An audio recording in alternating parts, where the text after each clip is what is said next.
रेखा दीदी, आज तुम नाश्ता बना रही हो? वाह, सुबह सुबह इतना कुछ तैयार कर लिया है। मालूम होता है सारी रात रसोई में गुजारी है। बस यूं ही समझो। क्यों, सोई नहीं क्या? नींद नहीं आ रही थी, सोचा काम में लग जाऊं। वो तो ठीक है, लेकिन ये तो अपने आप को सजा देना हो गया।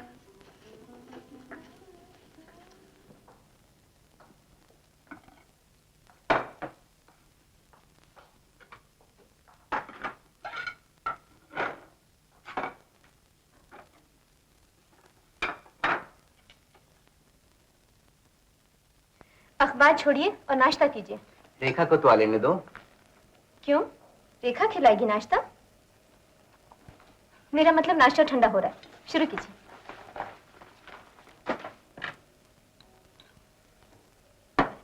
वाह वाह, क्या कहने, आज तो हलवा कमाल का बना है। पहले तो मैं हमेशा झूठी तारीफ करता रहा, तुम्हारी कसम लता, तारीफ के काबिल तो आज बना है गाजर का हलवा। जी चाहता है बनाने वाले के हाथ चूम लूं। हलवे का कमाल रेखा दीदी ने दिखाया है भैया। हाथ चूमना है तो इनका चूमिए। रागिनी, सॉरी भैया। बेचारी को खामखा शर्मिंदा कर दिया। और आपने मुझे शर्मिंदा कर दिया। मुझे खुश रखने के लिए आज तक मेरी झूठी ही तारीफ करते रहे। नहीं लता, मुझे नहीं मालूम था ये तुमने नहीं बनाया। मेरी शिकायत का ये जवाब नहीं। खाइए।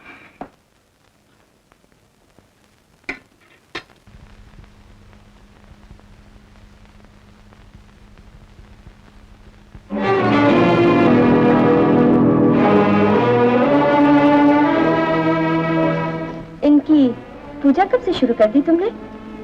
मेरे लिए तो ये सचमुच पूजा के योग्य है। आप ही बताइए, अगर मुझे इस घर में आसरा न मिलता तो मेरा क्या होता?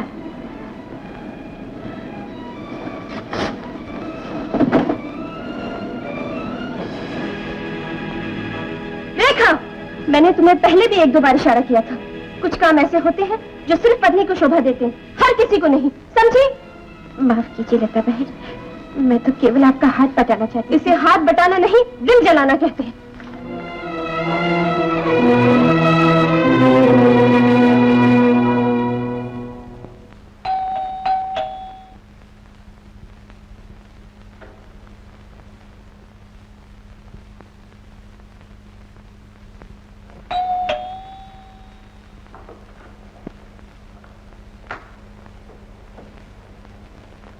बीवी जी।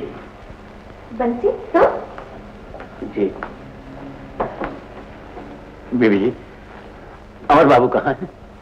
क्या बात, इतने घबराए हुए क्यों हो? कुशल तो है? क्या बताऊं बीवी जी, न जाने मालिक को अंदर ही अंदर कौन सा गम खाया जा रहा है। दिन रात शराब के नशे में चूर रहने लगे हैं। ये क्या कह रहे हो?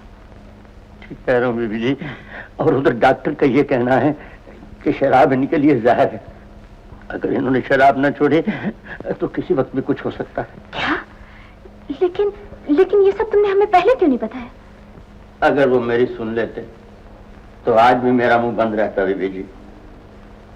अब आप लोग ही उन्हें बचा सकते। घबराओ नहीं बंसी, ये जैसे आएंगे मैं उन्हें भेज दूंगी। चल।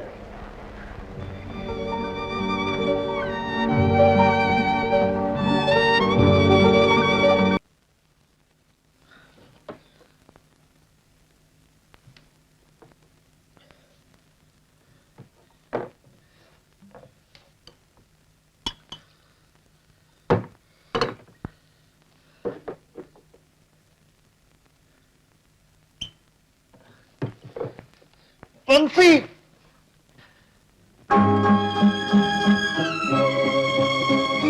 तुम अपने आप को तबाह करके मेरी दुखी आत्मा को और दुखी क्यों कर रहे हैं आप? तुम्हें भूल जाने के लिए इस आग से अपना दिल जलाया करता हूँ, ये सच है। तुम्हारा दिल दुखाने के लिए पीता हूँ, ये झूठ है, ये झूठ। आप मेरे ही कारण अपनी जान से खेल रहे हैं, जानती हूँ, लेकिन मेरी इससे बड़ी बदनसीबी और क्या होगी कि मैं आपका हाथ नहीं थाम सकती, सिर्फ दूर से आवाज दे सकती हूँ। आप सुन ले तो बहुत मेहरबानी होगी। मुझे सिर्फ इतना बता दो, शराब छोड़ दूं तो फिर जीऊं किसके सहारे? मैं भी तो जी रही हूँ। तुम्हें मर्यादा का सहारा तो है, तुम अपना लोक प्रलोक सुधार रही हो, कम से कम ये इत्मीनान तो है तुम्हें। आप भी तो सहारा अपना सकते थे, इस घर को, अपने दिल को आबाद कर सकते थे। नहीं रेखा, नहीं, मैं खुद को शराब में गर्क कर सकता हूँ, तुम्हारी याद से बेवफाई नहीं कर सकता, नहीं कर सकता। अच्छी बात है, अपने दुख के सिवा मैं आपको और कोई वास्ता नहीं दे सकती। यही होगा, जब भगवान के सामने जाऊंगी तो एक देवता की गिरावट का बोझ मेरी गर्दन पर होगा और मैं शर्म से सर न उठा सकूंगी। मुश्किल तो ये है रेखा कि तुम मुझे देवता समझ बैठी हो, मुझे इंसान क्यों नहीं समझती? मैं अपने विचार नहीं बदल सकती, आपसे कुछ दिनों के संबंध की उस पवित्र याद से नाता नहीं तोड़ सकती जो आपके देवतापन की एक तस्वीर बन जाया करती है। उस तस्वीर की जगह अगर एक इंसान ने ले ली तो पराये पुरुष का ख्याल मेरे लिए पाप हो जाएगा, मुझे अपने आप से नफरत हो जाएगी, मैं अपनी नजरों से गिर जाऊंगी। ठहरो रेखा, तुम्हारा सुख ही तो मेरी जिंदगी का सबसे बड़ा मकसद है। मेरी बर्बादी से तुम्हें दुख होता है तो मैं नहीं पीऊंगा। तुम्हारे मन की शांति के लिए मैं आज से यह सहारा भी छोड़ दूंगा। इस सहारे में कैसे जी सकूंगा मैं नहीं जानता। काश मैं आपकी जिंदगी में न आती।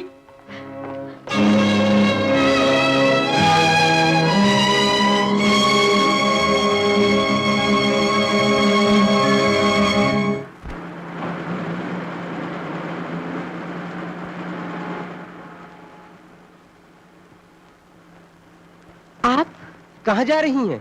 जी, घर। तो आइए ना, बैठिए, आइए।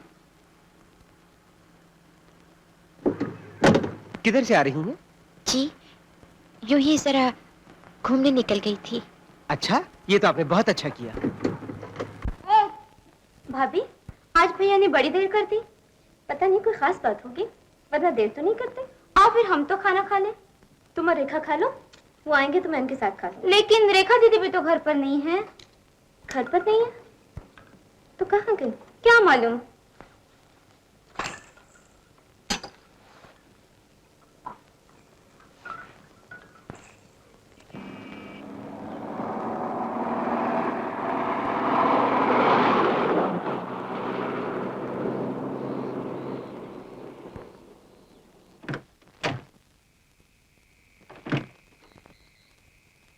किस ख्याल में खो गई आप? उतरिए, घर आ गया।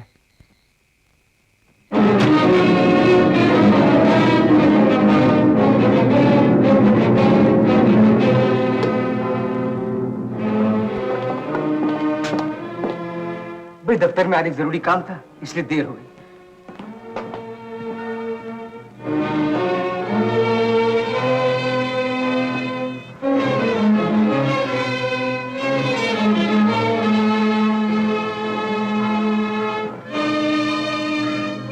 रास्ते में रेखा मिल गई, सोचा साथ ही लेता चलो। मैंने तो आपसे कुछ नहीं पूछा। खाना खाइए।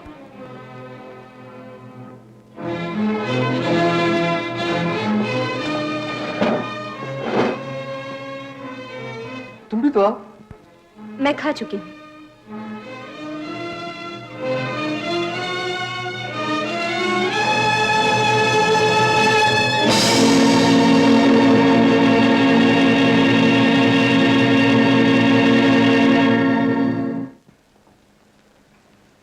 आप तैयार हो गए तो नाश्ता लिया। यह नाश्ता किसको करना है? क्यों? आज तो मेरा व्रत है। व्रत? आपका व्रत कैसे? तुम्हारा पति पूजन का, मेरा पत्नी पूजन का। तुम्हारा क्या मतलब है? करवा चौथ का व्रत तुम ही रख सकती हो? अरे हाँ, तुम्हारे पिताजी का खत आया था, मैं तो बताना ही भूल गई। देखना कहीं मुझे भी ना भूल जाना।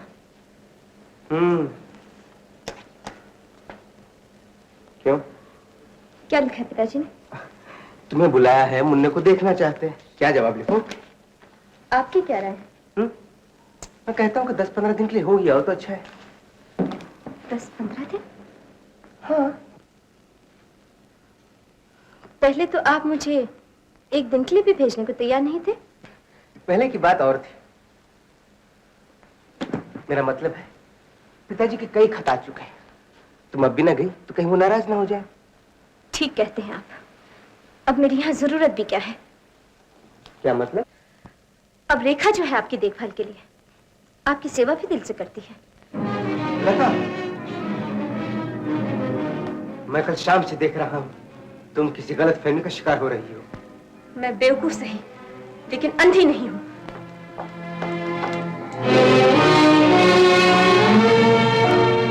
यूं तो इस बारे में लता ने पहले भी 1-2 बार चुपती हुई सी बातें की थी, लेकिन आज तो गोया खुलकर इल्जाम लगा दिया है मुझ पर।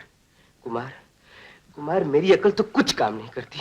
रेखा को घर में रहने दूं तो मेरा घर उजड़ता है, जाने को कह दूं तो वो जान पर खेलती है। अब उसका अता पता लगाना बहुत जरूरी हो गया है। आखिर कौन है वो जालिम जिसने एक ऐसी मासूम लड़की को जिंदगी और मौत के दोहराए पर लाकर खड़ा कर दिया? वो जालिम मैं हूं। कुमार, बहुत दिनों से एक पहाड़ दिल पर उठाए बैठा हूं मेरे दोस्त।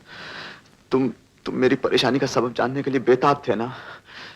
रेखा ही मेरी परेशानी का सबब है। तो क्या रेखा तुम्हारी पत्नी है?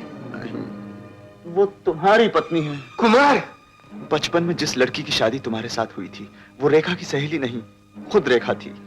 ये तुम क्या कह रहे हो? ये राज खुलने से पहले मैं और रेखा एक दूसरे के हो चुके थे, लेकिन जब शादी के सवाल पर रेखा की मां से इस बात का पता चला कि रेखा की शादी बचपन में तुम्हारे साथ हो चुकी है, तो मैंने तमाम हालात पर गौर करके इस मामले में सच बोलना गुनाह समझा और उनसे कह दिया कि वो अमर कुमार मैं ही हूं। हे भगवान, ये मैं क्या सुन रही हूँ? क्या ये सब सच है? माँ जी, अगर आप समझती हैं कि मैंने अपनी खातिर ये नाटक रचा है तो मुझसे बड़ा पापी और कोई नहीं होगा। तो फिर ये सब कुछ तुमने क्यों किया? इसलिए कि सच्चाई के जाहिर हो जाने से इधर अमर के सुखी गृहस्थ में आग लग सकती थी और उधर रेखा की जिंदगी एक ऐसा जख्म बन जाती जो मरते दम तक रिश्ता रहता। मगर ये तो बताओ, मेरी बच्ची कहाँ है? कहाँ है रेखा? रेखा दीदी, पूजा कर चुकी तो आइए अब पेट पूजा कर लीजिए। नाश्ता टेबल पे रखा हुआ है।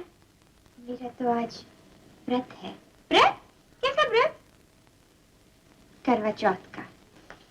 रानी, तुम चलो। आखिर ये सब क्या ढोंगे? पति का कोई ठिकाना नहीं, ना तुम्हारा उससे कोई लगाव ना संबंध, फिर पति के नाम का बल कैसा? ये तो मेरा धर्म है। मैं अब तुम्हारा धर्म अधर्म सब कुछ समझ चुकी हूँ। मैं नहीं जानती थी जो देखने में इतनी भोली भाली लड़की है अंदर से उतनी चालाक है। चालाक? ये चालाकी नहीं तो और क्या है? आग मांगने आई और घर की मालकिन बनने के सपने देख रही है। रेखा बहन, बहन नहीं, साथ कहो साथ। मुझे नहीं मालूम था कि मैं नई नई साड़ियां पहनाकर अपनी साथ को सजा रही हूँ। नहीं नहीं, ये क्या कह रही है आप? ठीक कह रही हूँ। तुम्हारे रंग ढंग देखकर मुझे इस बात में कोई शक नहीं रहा कि तुमने बहाने से इस घर में घुस के मेरी जगह छीननी चाहिए, मेरे पति पर जादू डालना चाहे। ऐसा मत कहिए, ऐसा मत कहिए। अपने घर को आग लगाने के बाद अब मेरा घर जलाना चाहती हो? जिसने तुम्हें सर छुपाने को जगह दी, उसी के सुख पे डाका डाल रही हो। भगवान के लिए ऐसा मत कहिए। मेरे मन में कोई पाप नहीं। कोई पाप नहीं तो आ मेरे साथ।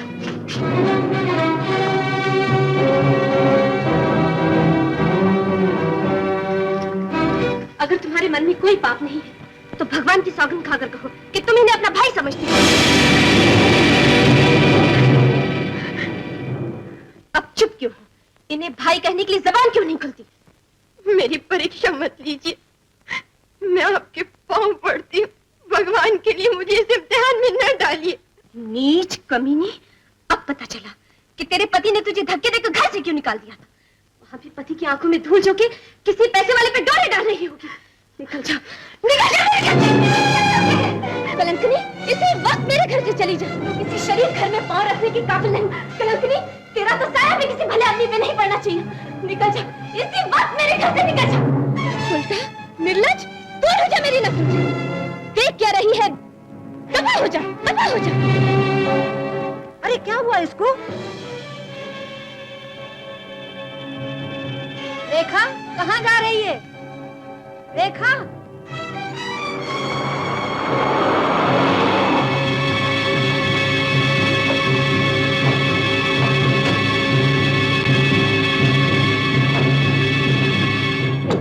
रेखा का है? जरा रेखा को बुलाओ। लता, रेखा की माँ आई।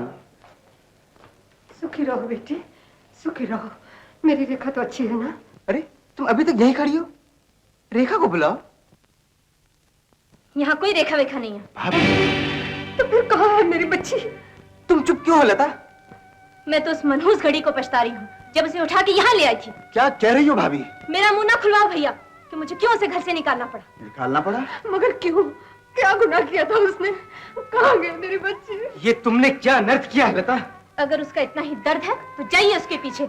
अभी दूर नहीं गई होगी वो देवी। जल्दी से ढूंढो मेरी बच्ची को। चलो अमर, कहीं वो कुछ कर ना बैठे। मुझे नहीं मालूम था कि तुम इतनी संगदिल हो। तुमने अपने पति की प्रेम का अपमान किया, मुझ पे तो विश्वास क्या होता? अब छोड़ो इन बातों को अमर। न जाने कहाँ गई होगी मेरी बच्ची। आप रेखा की बात कर रही हैं? हाँ हाँ, आपने कहीं देखा है रेखा को? हाँ हाँ, अभी अभी इधर गई है।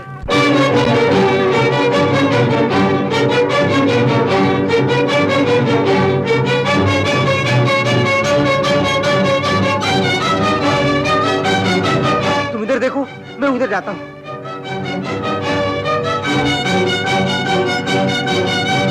तो मैं अब समझी पति को भाई क्यों नहीं कहा। मुझे डांट फटकार कर ये भी उसके पीछे क्यों दौड़े। लेकिन बीबी जी, अमर बाबू को भी तो इस बात का आज ही पता चला है। ये झूठ है बंसी, तुम नहीं जानते। मेरी आंखों में धूल झोंक कर ये नाटक न जाने कब से खेला जा रहा था। लेकिन आज मैं इस बात का फैसला करके रहूंगी। अगर उसे वापस लाना है तो मैं इस घर में कदम भी नहीं रखूंगी।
भगवान का शुक्र करो माँ जी कि वो लोग इतने बड़े खतरे से बच गए।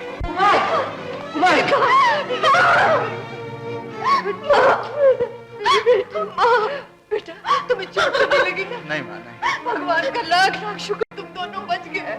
मैं मर जाती तो अच्छा होता मम्मी जी। मेरी इस दुनिया में कोई जगह नहीं।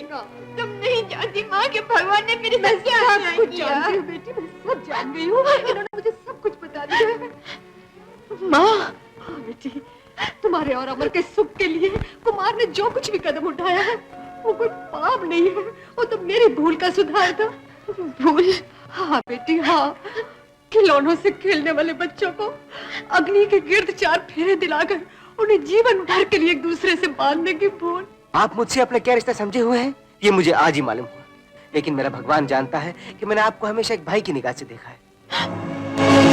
हाँ बेटी हाँ, अमर तुम्हारा नहीं, लता का पति है। माँ, बचपन का ब्याह न तुम्हें याद था न अमर को। ये तो एक मैं ही थी जो इस रिश्ते को धर्म का महत्व दिए बैठी रही, लेकिन यहाँ आकर मालूम हुआ कि विधाता को तो ये रिश्ता मंजूर ही नहीं था। बेटी, तुम तो इस बंधन से उसी दिन मुक्त हो गई थी जिस दिन अमर ने लता से ब्याह कर लिया। अगर मुझे ये बात पहले मालूम हो जाती तो मैं उसी दिन तुम्हारे हाथ को मार के हाथों में दे देती। माँ, ये तुम क्या कह रही हो माँ? मैं ठीक कह रही हूँ बेटी, मैं ठीक कह रही हूँ। असल में बचपन का ब्याह तो सिर्फ एक रीत, मर्यादा का एक चिन्ह है, जो धर्म का बंधन उस वक्त बनता है जबकि वर और कन्या जवान होकर विवाह का अर्थ समझकर एक दूसरे को पति पत्नी के रूप में स्वीकार कर ले। माँ होकर मैं तुम्हें अधर्म नहीं सिखाऊंगी बेटी। नारी का धर्म घर को, समाज को, परिवार को स्वर्ग बनाना है, बसे हुए घरों को बर्बाद करना नहीं। और मर्यादा भूल को धराए जाना नहीं, भूल को सुधारने का एक रास्ता है बेटा। बेटी, तुम्हारा कन्यादान मैं आज करती हूँ। तुम्हारे पिता की आत्मा को आज शांति प्राप्त होगी। रेखा बहन, मुझे माफ कर देना बहन। लता बहन, माँ जी, लगे हाथों मेरा भी कल्याण कर दीजिए। इसकी माँ ने तो सिर्फ दान ही किया था, आप आज कन्या दान कर दीजिए। जीती रहो, सुखी रहो बेटी, सुखी रहो, सब सुखी रहो।